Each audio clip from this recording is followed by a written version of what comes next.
நமச்சிவையா அடியவர்கள் அனைவருக்கும் அடியேனின் அன்பு கலந்த வணக்கங்கள். ருத்ராட்சத்தை பற்றின தகவல்களை தான் இன்னைக்கு பதிவில் நம்ம பார்க்க போகிறோம். ருத்ரம் அப்படின்னா எம்பெருமான் சிவபெருமானை குறிப்பது. அக்ஷம் அப்படின்னா கண்கள். எம்பெருமான் சிவபெருமானினுடைய கண்களிலிருந்து வழிந்த கண்ணீர் துளிகள் தான் ருத்ராட்சம் என்று நம்பப்படுகின்றது. சரி, இந்த ருத்ராட்சத்தை யாரெல்லாம் அணியலாம் அப்படின்னு பார்த்தா, சின்ன குழந்தையிலிருந்து வயதான பெரியவர்கள் வரைக்கும் எவ்வளவு வயசு இருந்தாலும் சரி, வயது பாகுபாடு இல்லாமல், இன பாகுபாடு இல்லாமல், ஆண் பெண் இன பாகுபாடு இல்லாமல் எல்லோருமே இந்த ருத்ராட்சத்தை அணியலாம் அப்படிங்கிறது தான் பெரியவர்களினுடைய வாக்கு. எம்பெருமான் சிவபெருமான் ருத்ராட்சத்தினால தான் தன்னை அலங்காரம் பண்ணியிருக்கார். அம்பாளும் ருத்ராட்சம் அணிந்திருக்காங்க. லோகமாதா ஜெகநாதன் இருவருமே ருத்ராட்சத்தை அணிந்திருக்கும் பொழுது நாம் அணியறதுக்கு என்னங்க சங்கடம்? அந்த ருத்ராட்சத்தை அணியறதுனால என்னென்னலாம் பலன்கள் நமக்கு கிடைக்கக்கூடிய அந்த அளவற்ற பலன்களை பற்றி அடுத்த பதிவில் பார்ப்போம். இப்போது இப்படி சின்ன குழந்தையிலேருந்து பெரியவங்க வரைக்கும் யார் வேண்டுமானாலும் இந்த ருத்ராட்சத்தை அணியலாம். ஆனால் அதற்கு ரெண்டு கண்டிஷன் உண்டு அப்படின்னு சொல்லணும்.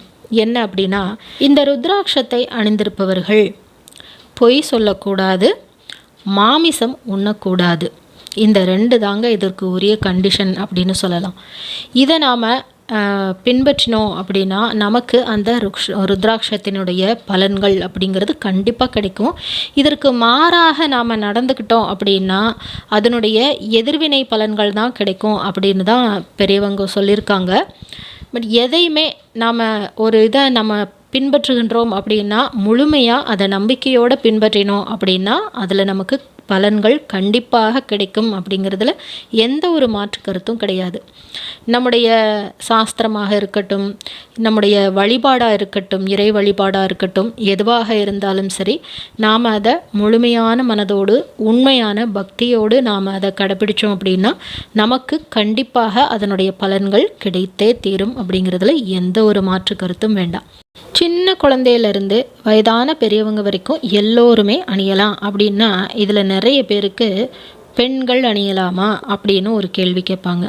அந்த பெண்கள்லையுமே வயதுக்கு வந்த பெண்கள் அணியலாமா, மாதவிடாயின் போது அணியலாமா, தாம்பத்திய வாழ்வின் போது அணியலாமா, இப்படியெல்லாம் பல கேள்விகள் நமக்குள்ளே இருக்குது. இது சாதாரணமாக எல்லோருக்குமே வருகின்ற கேள்விகள் தான். இதை தவறு அப்படின்னும் சொல்ல முடியாது. ஏன்னா நாம் நம்முடைய வழிபாடுகளில், இறை வழிபாடுகளில் அத்தனை வழிமுறைகளை நாம் கடைபிடிக்கின்றோம். அதை தவறு அப்படின்னும் சொல்ல முடியாது.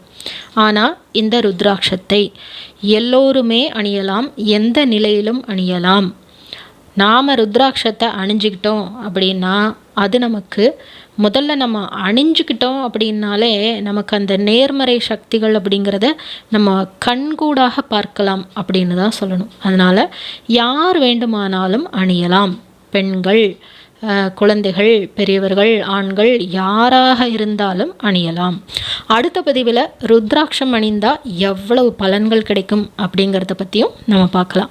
இந்த பதிவு உங்கள் எல்லோருக்குமே உபயோகமாக இருந்திருக்கும். உங்களுக்கு பிடிச்சிருந்ததுன்னா லைக் பண்ணுங்கள், உங்களுடைய நண்பர்களுக்கும் ஷேர் பண்ணுங்கள். மீண்டும் ஒரு நல்ல பதிவிலை சந்திக்கின்றேன். நன்றி, வணக்கம்.